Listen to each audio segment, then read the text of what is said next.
Hello and welcome to Brazil is Not for Beginners. I'm your host, Isaac Matzner, and this week we have another recap episode highlighting the experiences and insights from the experts I've had the pleasure of interviewing this past season. Last year, I interviewed a range of professionals and delved into the world of established businesses, learning about their expertise and unique journeys. I also welcomed my co-founders from Teddy, my startup that unfortunately closed its doors. While that experience was challenging, sharing the lessons I learned and the highs and lows of our journey was incredibly rewarding. After all, this is one of the main reasons I started this podcast, to explore the challenges and opportunities in Brazil for those who, like me, have chosen this vibrant country as their home or business destination. So let's dive right in and listen to the valuable insights our guests shared about how some of Brazil's specific characteristics and unique history have paved the way for a variety of industries and innovative business developments in the country. First, we hear from Philip Kleen, Saulo Castro, Nick Johnston, Ana Bushaim, Leonardo Letelier, Sergio Sushadolski, and Daniel Pizarro. When you get Brazil, which is just the size of our country, it's bigger than continental United States, and we have no railways. Railroad transportation just doesn't exist. And our air travel transportation is also very restricted. We only have just under 170 commercial airports in Brazil. So if you get the flight volume, so for example, in the United States, on a typical day, you have between 45,000 to 50,000 domestic flights a day. In Brazil, it's 1,500. So it's about 30 times bigger, the domestic flight market in the U.S. And our highways are pretty decent. We can reach pretty much all of the corners of Brazil via our highways. Cars are very expensive. Gasoline is very expensive. So if you have to go somewhere, a lot of people use the bus. Historically, we are agriculture sector. Since the 1980s, the economy in the Northeast changed drastically. We discovered the energy sector, and we had this incredible opportunity that the renewable energy companies came here from Germany, from India, from the UK, from the US, and they realized that they could make an industry of their own. So since the 2000s, 2010s, we actually were pretty hyped in this segment. For example, Ceará is already self-sustainable just with renewable energy. We wouldn't have to use a thermal electric power if we don't want to use it. And nowadays, with the ESG that's growing in our society for all the environment, for the sustainability, this market, it's pretty much in evidence. We're trying to be in the vanguard of this kind of sector here in Brazil. Sao Paulo is a very gourmet city. There's lots of bars, lots of restaurants, lots of people who travel internationally. There's a really happening food and drink scene in Sao Paulo.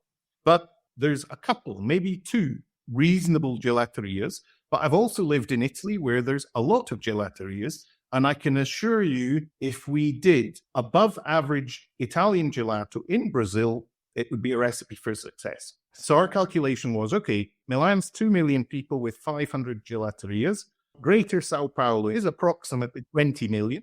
Let's say our target market is possibly 10% of that. That's 2 million. That's Milan. Let's say that your average Brazilian doesn't know gelato per se, doesn't consume as much. Let's say that we only get 10% of the Italian consumption figure. That's still 50 stores. So it seemed like a no-brainer. And that's just Sao Paulo. I mean, Sao Paulo's the epicenter of Brazil economically. So a good place to start. Here in Brazil, you have a very small part of the Brazilian population which invests directly into stocks. So if I'm not wrong, we have like almost 5 million Brazilians that invest in stocks. And we are like a 210 million Brazilians here. So you can do the math, a small percentage. And we are growing actually, because if you were having this conversation like in 2018, this number would be around 800,000 Brazilians. And now we are like 5 million. So we are celebrating. But you do have like lots of potential to go forward. So for instance, we do have an investment side that's called Bora Investir. Oh, let's invest. The idea behind that is to make investments accessible to all. People often correlate investment to people that's really wealthy, and it's not true. You can invest like with 30 reais. So we try to showcase that investment is for everyone with this kind of initiatives. Differently from the US and England, which are countries that have a more philanthropic culture, if you will, or a giving culture. Brazil has more of a solidarity culture in the sense that if there's an emergency, if there are floods or landslides or stuff like that that hits TV, then people give. And that was very clear, for instance, during COVID, basically giving doubled from one year to the other. But once that out of the picture, so it's not on everybody's screen anymore, then it all goes back to the way it was before. So for instance, giving after COVID has plummeted to 2017 levels. Also, the benefit is small compared, for instance, to the US, in which penalty for not giving is high rather than the benefit, but it ends up translating into the same thing. But people say, well, there's no fiscal incentive to give. And that is, I think, one feature of possibly not only of Brazil, but of other Latin countries, in which, for many reasons, people are looking more at themselves and their immediate circle rather than more organized initiatives like nonprofits in terms of when they're looking for something to support. About a third of the country gives regularly to churches as well. So it's not that people don't give, it's that maybe there's not enough value put on organizations that are doing this in a more organized fashion.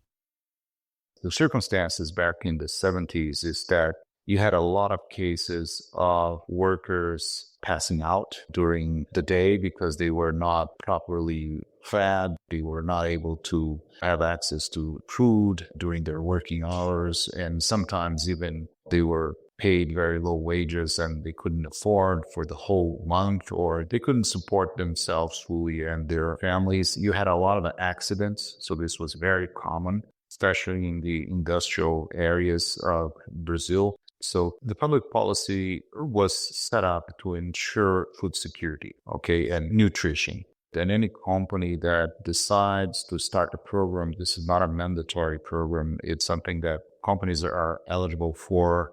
They do have a tax break of 4% on their income tax up to 5 minimum wages, which is an interesting incentive. And today, this is a program that serves more than 21 million Brazilian workers. So it's a big program.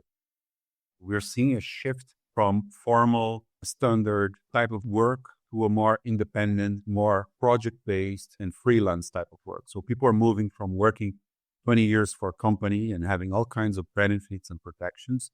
And most developers and designers and Uber drivers, a lot of people from a big, broad spectrum from the society, from street sellers to doctors and lawyers. So we're seeing a big shift from traditional employment towards an independent type of work. And here in Brazil, that has always been the case. I mean, informal work has always been very prevalent here in Brazil. People always work like that. And in most of the developing world, people work like that.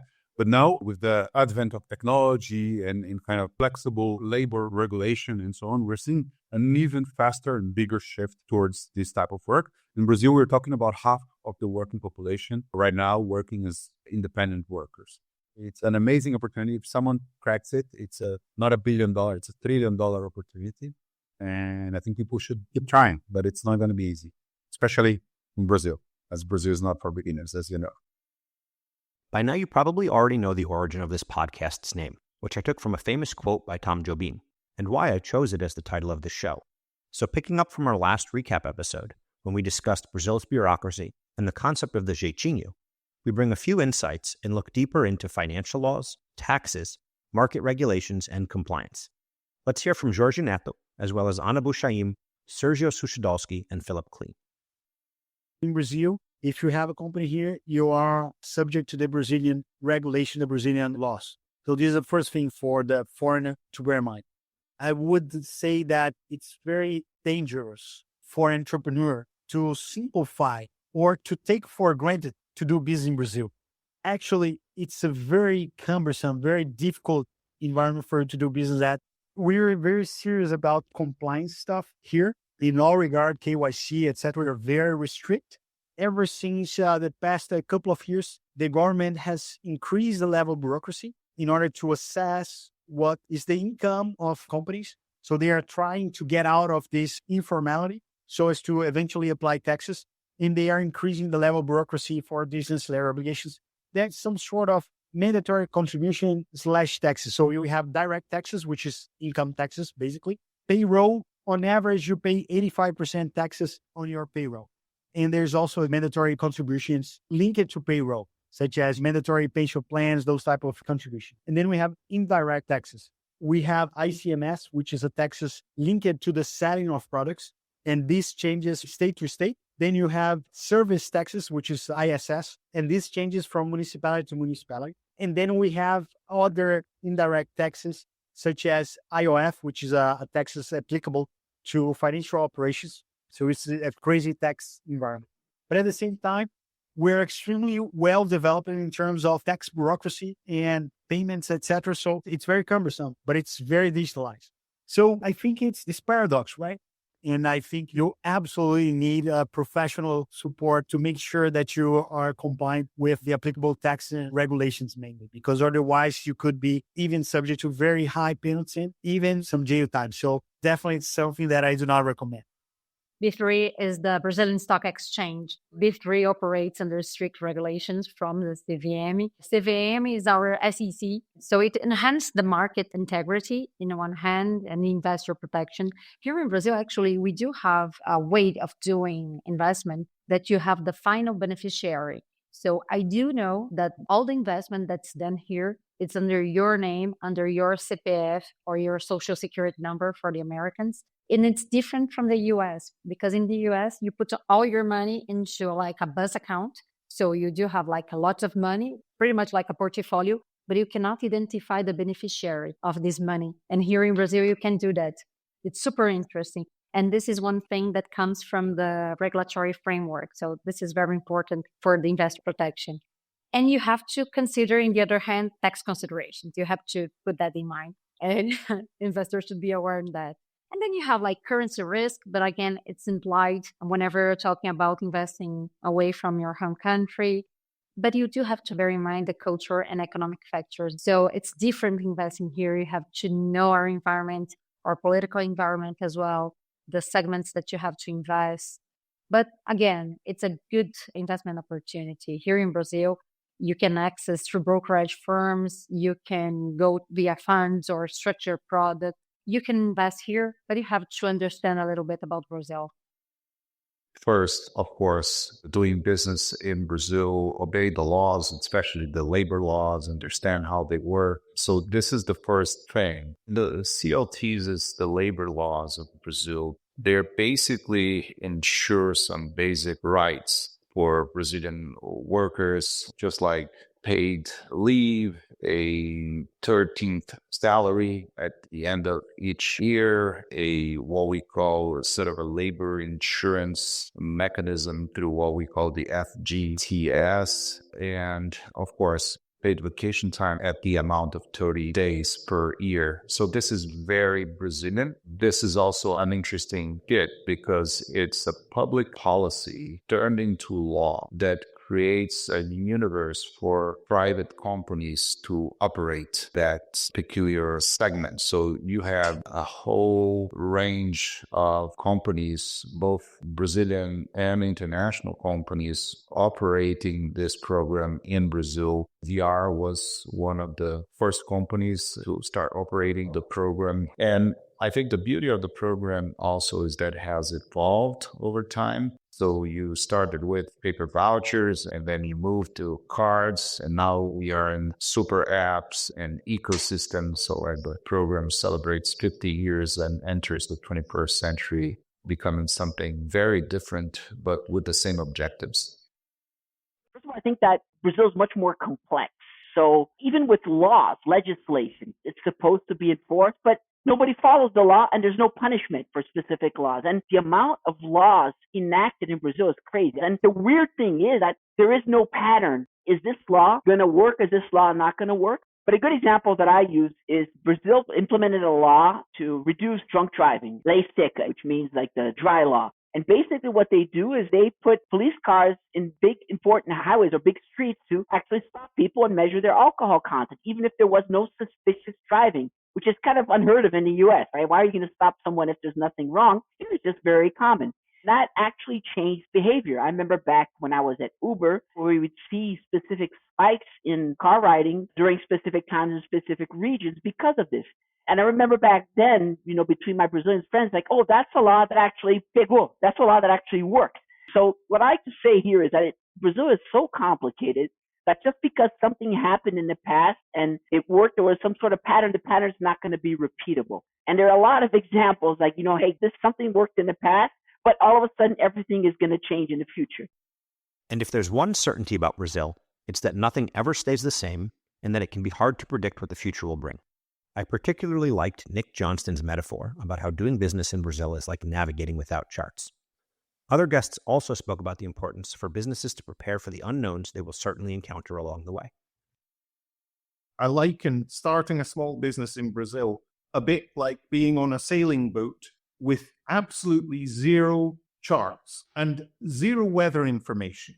So you're heading, you don't know how deep the ocean is, you don't know when the next Frenchy Frio is coming along, and you basically have to continuously adapt your course to get through the current problem. It might be too much wind, reduce your sail. It might be big waves, put in the storm shutters.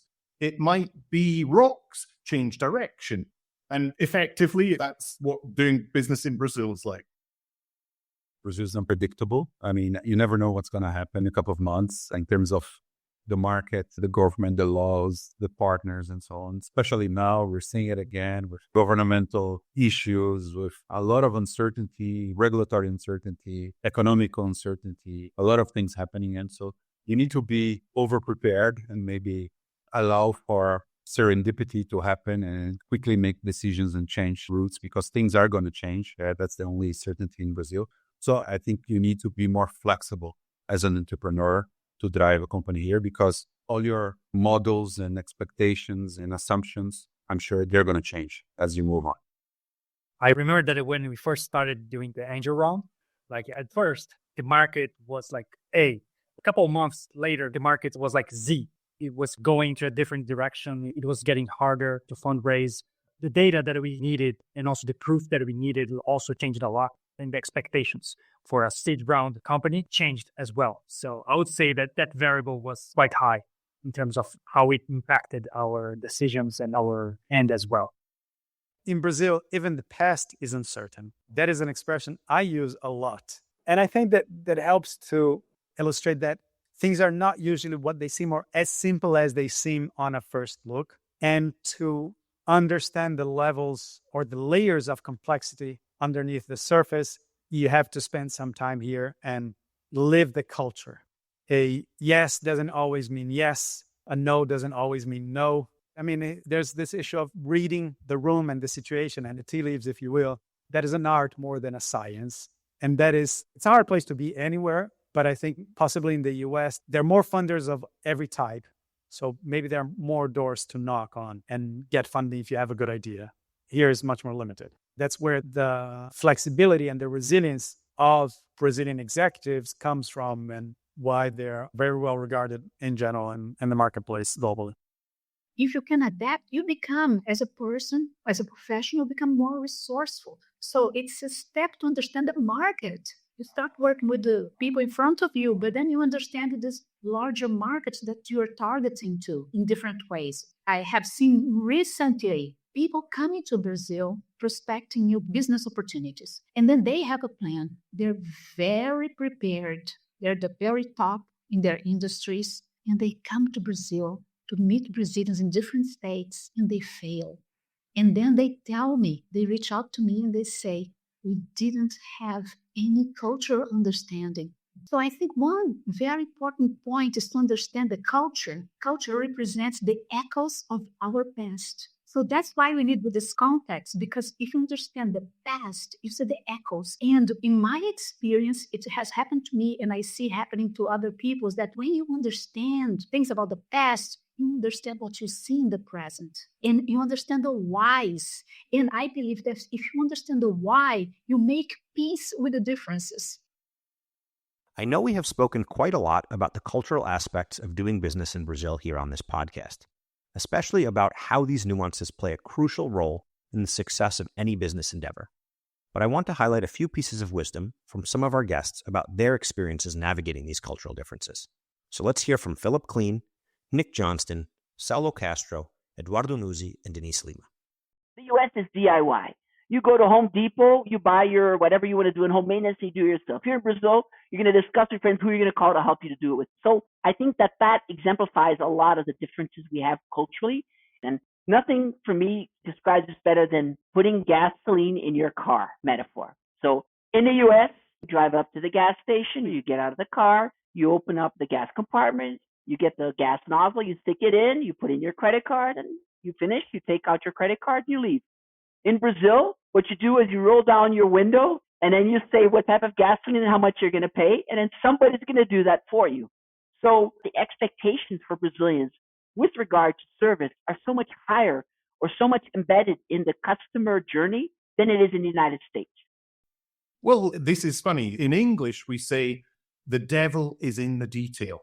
And your Brazilian will say, no, it's Deus está no detalhe. And that shows culturally how much different the visions are. The reality is the devil is in the detail is because the detail is the hardest thing to get right. And that's where you need to solve it from an Anglo-Saxon point of view.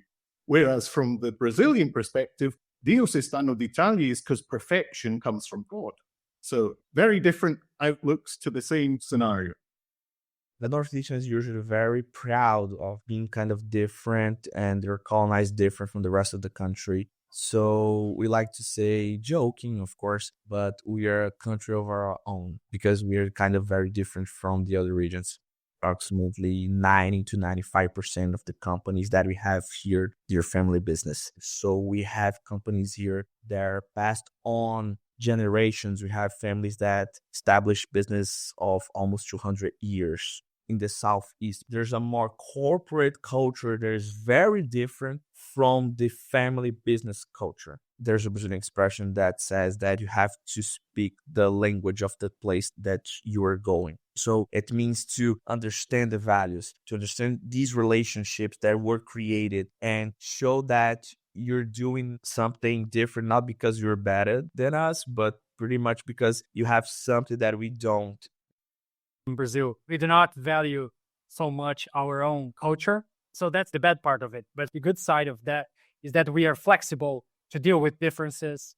We're very flexible to deal with valuing good things about other countries, but we're not very good at valuing good things about our own. So working with a foreigner showed me that it's a nice thing, to value the good things that you have like in your own country. Not like overvalue it and like put it over other countries and other cultures. But it's a good thing, It's important, I think, to value where we came from. So working alongside people that really believed in what we valued and showed that culture is not something to put on a paper and a slide, but it's something that you have to live by. Well, the thing is, people come here, or Brazilians go abroad, or even if you don't move, so you're working virtually in a cross-cultural or in a multicultural team, you have your business plan, you have your technical knowledge, you're good at what you do, but you are dealing with people that see things different from you. They do things differently. So they have different values. So with cultural intelligence, we start by creating a knowledge base, understanding the context. For example, if people come to Brazil, they're coming here, so they have to understand the Brazilian context, the geography, the history, important facts, or how people think, the values. Just taking one example, the value, openness, being open, it means different things for foreigners and for Brazilians. For them, being open is to be able to speak freely, to be candid, honest. For Brazilian, being open is to be able to talk to anyone, to be friend. So they say that Brazilians are not open because we don't speak directly. And we think they're not open. They don't establish eye contact usually. So let me tell you two things before we go on. When we talk about cultures, we're talking general terms because people are different. And secondly, there's no right or wrong. It's just different. And that's the beauty of it. When you connect, bridge the gaps, so you have the opportunity of sharing different perspectives. That's when a team can innovate. They can do better. They can do different things. And that's why people say that people are the most important asset that companies have. What was also special about this past season was my opportunity to interview a few entrepreneurs about their experience starting businesses in Brazil and the lessons they've learned along the way. Here's what my co-founder Daniel Pizarro and Nick Johnston had to share about this. Starting a company from scratch, from a blank page, I like to say that at Teddy or at any startup, it's a world where in the morning you're buying toilet paper for the office, and in the afternoon you're talking to venture capital funds in Singapore pitching ideas. So it's a very extreme worlds that we live in, and starting from scratch is not easy. So it's super hard, especially in a country like Brazil, where we see ups and downs. And in the end, it's a matter of having enough air to try enough things, to fail at enough things, to try again, and then eventually you find a way out. So I like to say it's like running in the dark, right? So you hit a wall, you have to decide quickly left or right, and then you hit another wall, left or right, and eventually find a way out. Everyone's experience is different, but challenging it definitely was. So one of the challenges, here's a good example, is that we found the property, we got the plans done, and we got several quotes from several construction companies, and we finally settled on this one company. They had amazing Excel sheets, very transparent, everything calculated. And we said, look, this is a commercial property, and the sooner we open, the better. And we really need to have an accelerated obra. So we'd like you to work weekends. And there was a fine in the contract. And that gave us a little bit of security. Oh, there's a fine, so they're bound to work harder not to pay the fine. Anyway, they started the obra, and the very first weekend, there was no one working. So we phoned them up and said, guys, we talked about this and we wanted to do an accelerated obra. So they said, you can fine us. And we said, we don't want to apply the fine. We want to have the shop open. Anyway, our first lesson was don't trust every piece of paper you read. Of course, we can't leave out the great opportunities that Brazil presents once you are able to overcome these hurdles. More importantly, how to learn from them. Here are some insights from Nick Johnston, Philip Kleen, and Denise Lima. So in America, in Germany, in Japan, in the UK, things tend to be quite black and white. What's right is right and what's wrong is wrong. It's fairly defined. Instead, in Brazil, it's never black and never white. It's always a shade of grey between the two. I'm an Anglo-Saxon from Scotland. I wasn't all that flexible. I was fairly quadrado in Scotland. I think going to Italy made me more Latin, taught me that being absolutely rigid and defined isn't necessarily the solution, because if something's too strong, it breaks. It actually has to be more flexible, like rubber, and adapt and not break. So in fact, becoming more Latino allowed me to accept the uncertainties and the unknowns. Brazil is about 5,000 shades of gray. And I mean, to be exaggerating here, metaphorically speaking, rules are optional in Brazil. I don't want to sound like this is a crazy place, but it is. And everybody can change it in an instant. So it's complicated. It's not good. It's not bad. It's complicated. So I don't have any playbook for international managers that are coming here or specific action items, but just pay a lot more attention. Maybe see what the other people are saying, see how people are interacting with each other. And I think there are two really good examples here. The first example that I saw it working at international companies was just that Brazilians tend to have a very positive attitude, a very positive outlook towards life in general. So the ENPS, the Employee Net Promoter Score, always, and this is Brazil especially, but also Latin countries. The ENPS of Brazil was always 10, 20, 30 points above the company mean. So just the Brazilians in general, they're more positive about it. So I think that being a little softer, being a little more, not necessarily business is business, pleasure is pleasure, and being very observant will bring in some of the nuances that could generate more glue within the team. It's easy to live here, easy to live, but difficult to work. So you have to do your homework. And I think that one good strategy is to offer the cultural trainings at least to the leaders. Because if leaders, they have this cultural awareness or flexibility or skill, they can pass this knowledge along to the teams. So in a way, they will be bridging, they will be teaching, or they will be the channels. And this knowledge is going to be shared. And most companies don't invest in cultural training. The culture is not included in their business plan. And you have to include that. You have to budget. And so when it's offered, you see that it works. It helps people. If you have this cultural knowledge, you're saving everyone's time. You can be successful in less time. And the things that you said, everything is rational. So you have a plan, you have the resources, you make time. So everything is rational. But when you go abroad, being rational is not enough. You have to include emotions. Because about neuroscience, we know the power and the place or the importance of emotions, especially coming to Brazil or working with Brazilians. You have to include emotions once they engage and they connect. And it's interesting that if you look at the word collaboration, labor is inside the word collaboration. And it's collaboration, so it's co-working, it's working together. Also among these opportunities, we see a lot of great examples of companies doing well and doing good, especially when we look at the growth of impact-driven businesses and sustainable practices in Brazil. So the pitch was you make one donation to Citaui and you will have a multiplying effect on your philanthropy. The argument still goes like that, but now we operate a crowd lending platform. So we source the deal. So we do origination, evaluation, due diligence. Then we put them on the platform to fundraise. So individuals all around Brazil can lend. And this is 10 reais and up, $2 and up. So it's really impact investing for everybody. And then we monitor and provide support to these organizations for the life of the loan, which is usually 2-3 years. The type of organizations we're supporting through this model are small co-ops in the Amazon that are gathering nuts and need working capital, and that helps to keep the forest standing. So we're really not in the business of making the highest interest rate possible with them. It's making a fair interest rate so they can keep doing that and keep protecting the air we breathe in the rest of the country. I mean, the way I describe it is that somebody is starving, you have to give them the fish. The idea of, well, I'm going to teach you how to fish, that's going to be too late. Now, once you're outside that realm of emergency, then teaching to fish is a good thing. Usually the story stops there. But many times that is not enough.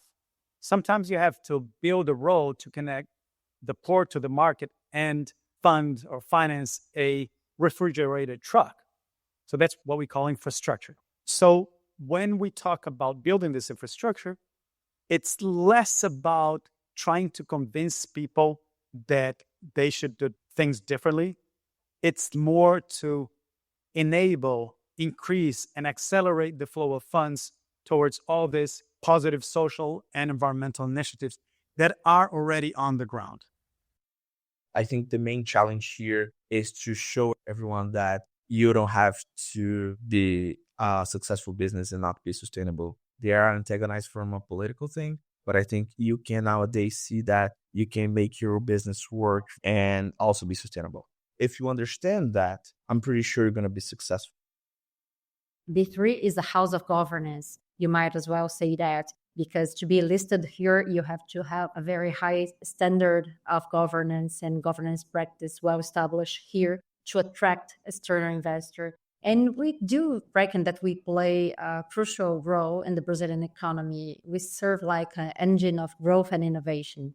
We can see that the companies are getting larger and they are transitioning to a young generation of leaders. And we're seeing how things are going and things are changing. And actually in the way that family business are turning out to operate and expanding. They're getting more professional. So we're seeing this new generation of business leader being more open to modernization and the adoption of corporate governance. So we're seeing management being professionalized. We are seeing accountancy being more transparent and people seeking capital through listing in B3. And I think this is key here.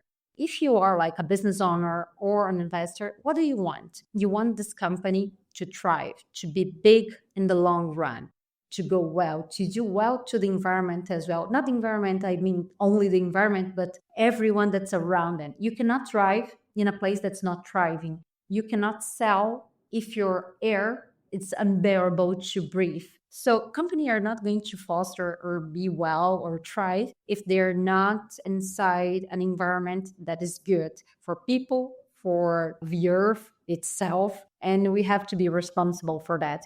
I think that the best solution is not the best solution for one, but the solution that's good for all, even if it means that's a suboptimal solution for one party. So we have to think about the whole. And this is what ESG is about. So forget about the political abysm and polarization that we are facing right now, not only in the US, but here in Brazil. So this is what we believe here at B3. The reason that we exist is to provide a better financial market and a better economic environment for people to thrive. That's what we say in our purpose. Actually, we state like that, for people to thrive.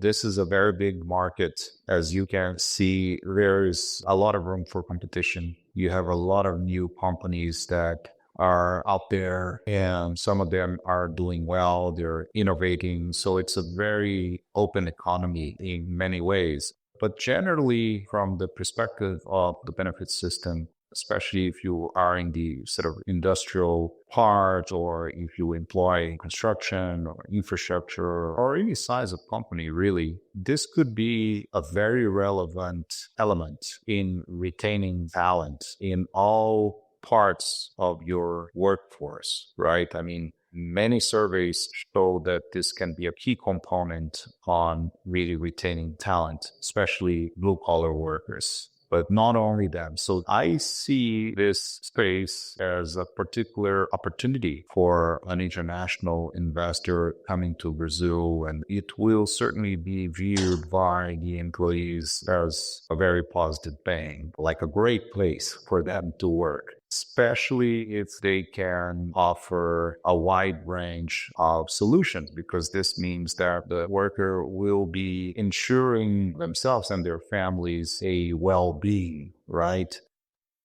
I hear a lot of people saying that to be a successful entrepreneur, you have to be a bad person sometimes. And like the network of people that relied on us, and also like the team that we built showed me that's not true, you know? You can be a good person and also have success and have a good impact in the world. And so I'll leave you with that positive note. As we've discussed many times, Brazil is complicated, but it's also an amazing place to be and to do business. As we wrap up this recap episode, I've separated a few more insightful observations from our guests about this amazing country, including some of my favorite stories of unique habits and local expressions. Thanks again for listening, and until next time when we'll have a brand new episode of Brazil is Not for Beginners. Até a próxima. So I'll start off with a small anecdote, which is pretty funny. But a lot of the gringos, especially when I was visiting with Brazilians at the headquarters, they'd be saying like, why do the Brazilians brush their teeth at lunch? They bring their toothbrushes to the office and they brush their teeth. They thought that was just so weird. And it's just one of those weird habits we have here. So I'm just kidding.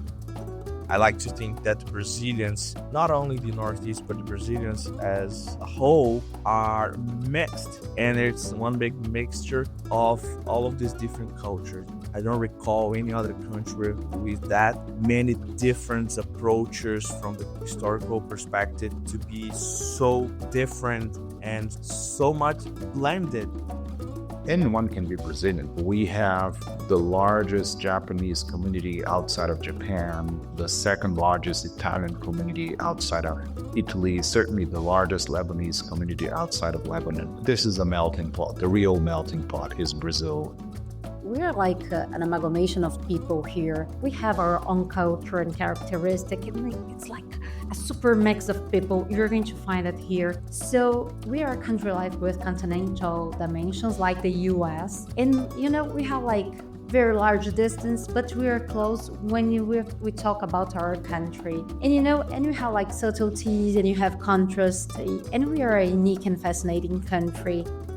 We are very eclectic and we have like an innate skill to embrace like many different thoughts and some philosophies and ways of living, Se você está no inferno, abraça o capeta. Meaning that if you're in hell, hug the devil, which is great because it means that if there is a chaotic environment around you, if the situation is messy, you don't know what to do, just embrace it, kind of put a smile on your face and go ahead. One habit that we have is going to Brazilian bakeries. And there's like one thing that I love. It's coffee with some milk, like pretty much like a latte, and bread with like lots of butter, but really heated up in the chapa. And it's amazing thing. Americans, I beg you, please, whenever you come here in Brazil, go to a bakery, order a média and 1 pão na chapa. You're not going to regret. I think the best phrase to summarize all of my experiences in Brazil is probably a quote from Tom Jobim. And he says, lá fora é bom, mas é uma bosta. Brasil é uma bosta, mas é bom. In English, it means abroad is good, but it's pretty shit. Brazil is shit, but it's pretty good. And I think that sort of shows the complexity that Brazil's not paradise. It's got all sorts of problems, but despite all the problems, it is an amazing place to be. Thanks again for joining us. This podcast was hosted by me, Isaac Matzner. It was produced and edited by Maria Filmes. You can find more episodes on Spotify, Apple Podcast, and YouTube, as well as on our Substack page. We do love feedback, so please feel free to reach out to us on social media or via email at Brazil4beginners@gmail.com.